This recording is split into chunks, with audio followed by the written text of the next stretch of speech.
मेरे शौहर हो तुम, बच्चे का कत्ल या अगवा।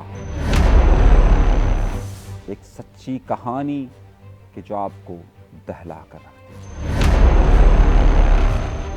23 जनवरी सन 2025 किंजा अपने शौहर को फोन करती है और फोन कर कर ये कहती है कि हमारा 2 साल के बच्चे का कुछ मालूम नहीं हो रहा कि वो कहाँ गया। शौहर अपने काम पर गया होता है, ऑफिस में होता है, परेशान परेशान फौरन फोन रखता है, गाड़ी स्टार्ट करता है और तेजी से अपने घर पहुंचता है। उसके घर में 2 लोग होते हैं, एक किंजा जो उसकी बीवी है और एक अस्मा जो उसकी मुलाजमा है। दोनों ये कहती हैं कि हम कहीं काम से बाहर गए थे, हमारी नज़र नहीं पड़ी, कोई हमारे घर में दाखिल हुआ और हमारे बच्चे को अगवा कर कर ले गया।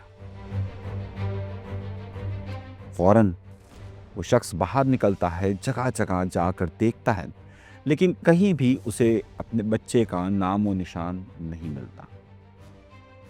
वो जाते हैं पुलिस में और पुलिस को कहते हैं FIR दर्ज की जाए कि मेरा बच्चा 2 साल का बच्चा, जाहिर है वो चल तो सकता नहीं है, तो घर से ही कोई अगवा कर कर लेकर गया है। पुलिस आती है और इंक्वायरी करती है। सवाल पूछा जाता है कि घर में कौन कौन है, तो कहते हैं एक नौकरानी है, वो थी नहीं उस वक्त, और मैं थी और घर में कोई नहीं था। मैं काम से वॉशरूम की तरफ गई, तब ज़ाहिर है मैं वॉशरूम की तरफ गई थी और जब मैं आई तो देखा मेरा बच्चा मौजूद नहीं था। पुलिस बाप से इंटरव्यू करती है, तमाम चीज़ें पूछती हैं। बाप कहता है मैं ऑफिस में था और मुझे फ़ोन आया और फ़ोन आकर हमने जब तलाश किया तो अब मुझे बच्चा नहीं मिल रहा है। पुलिस को कुछ शक होता है। शक इस वजह से होता है कि आखिर घर में कोई आया, दरवाज़ा कैसे खुला हुआ था, बच्चा कैसे चला गया। अब वो इस हवाले से अस्मा को बुलाते हैं और कहते हैं कि आखिर बार तुम इस घर से गई थी तो क्या देखा। उसको कहती है कि मैं घर से गई और शायद मेरे इल्म में नहीं हुआ कि दरवाज़ा कब खुला रह गया और बच्चा नहीं है। जब मैं आई तो बच्चा, जब इन्होंने मुझे बताया कि बच्चा नहीं है तो बच्चा तो वहीं पर था। कुछ शक मज़ीद गहरा होता है और कहते हैं कि पुलिस से कहती है कि आखिर ये बच्चा गया कहाँ।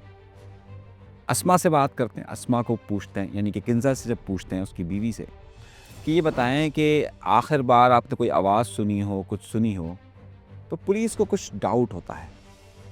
पुलिस को जब डाउट होता है तो वो और रोना धोना शुरू कर देती है। जब वो और रोना धोना शुरू कर देती है तो पुलिस कहती है इस वक्त इस हालत में इनसे सवाल पूछना मुनासिब नहीं है।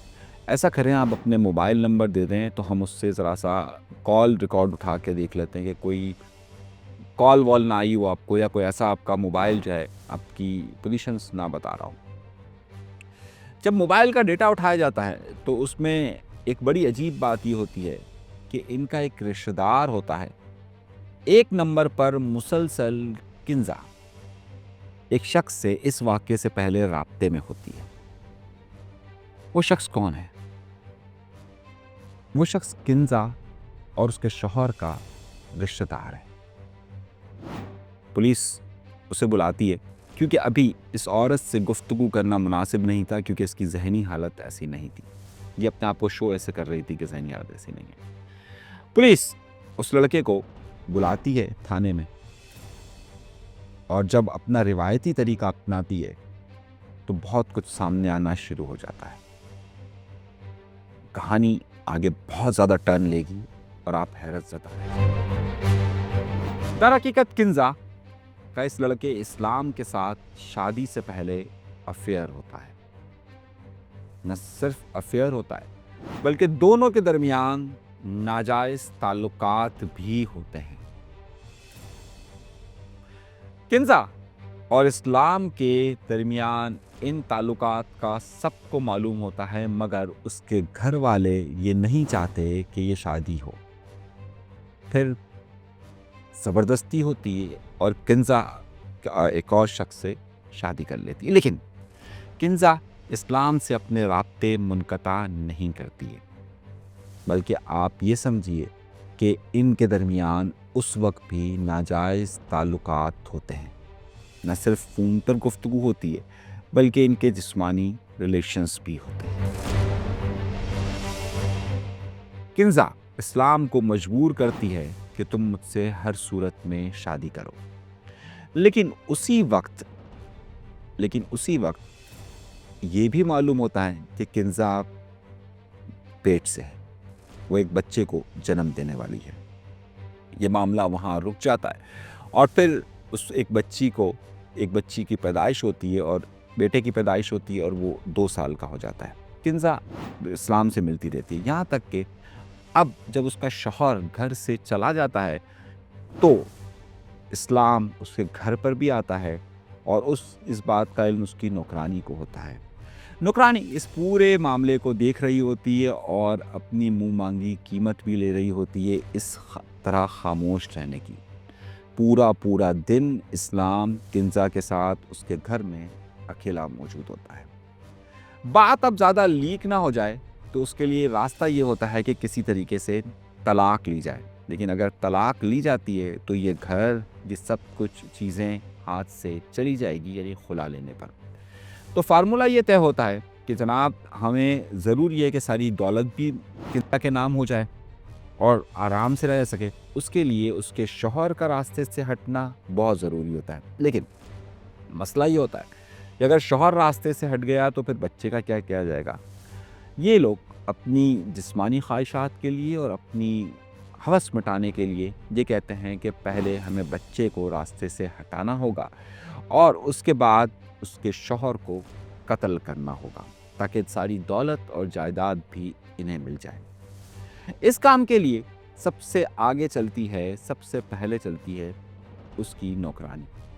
उसकी नौकरानी को किन्ज़ा ये कहती है कि जाके तुम मेरे बच्चे को इस्लाम को दे आओ, इसकी दवा लेनी है।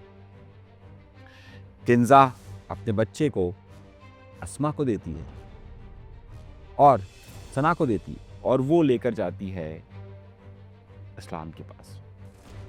इस्लाम उस बच्चे को कत्ल कर देता है। सोचिए, एक माँ अपने बच्चे को कत्ल करवा रही है। सोचिए, एक माँ अपनी हवस या अपनी ज़िंदगी के लिए एक मासूम की जान ले रही है और फिर इस्लाम उस बच्चे को कत्ल कर देता है। बच्चे के कत्ल के बाद अब उसकी लाश का क्या किया जाए कि कहीं ऐसा ना हो कि उसके निशानात मिल जाए या पहचान हो जाए, तो ये जालिम लोग उस बच्चे को जला देते हैं। सोचिए, एक माँ अगर किसी बच्चे को हल्की सी भी तकलीफ़ हो तो माँ रात भर सोती नहीं है। और ये एक ऐसी माँ थी कि जिस पर अपनी जवानी, जिस पर अपनी मोहब्बत, नाम नहाद मोहब्बत का जुनून इतना सवार था कि वो अपने बच्चे को कत्ल करवाती है, फिर जलवा देती है और फिर उसे दफन करवा देती है। पुलिस जब किन्ज़ा को सामने रखती है तो तमाम चीज़ें सामने आ जाती हैं और इन तीनों को गिरफ्तार कर लिया जाता है, यानी नौकरानी, इस्लाम और किन्ज़ा को। सोचिए, दौलत के हुसूल, अपनी ज़िंदगी के लिए किस तरह इन्होंने मासूम की जान दी। तारीख़ 25 जनवरी, मामला तकरीबन हल हो चुका था। 26 जनवरी को इन तीनों को गिरफ्तार कर लिया गया और आज 27 जनवरी 2025 है। अगर चैनल सब्सक्राइब नहीं किया तो सब्सक्राइब का बटन ज़रूर दबाइए। इजाज़त दीजिए, अल्लाह ने के बाद।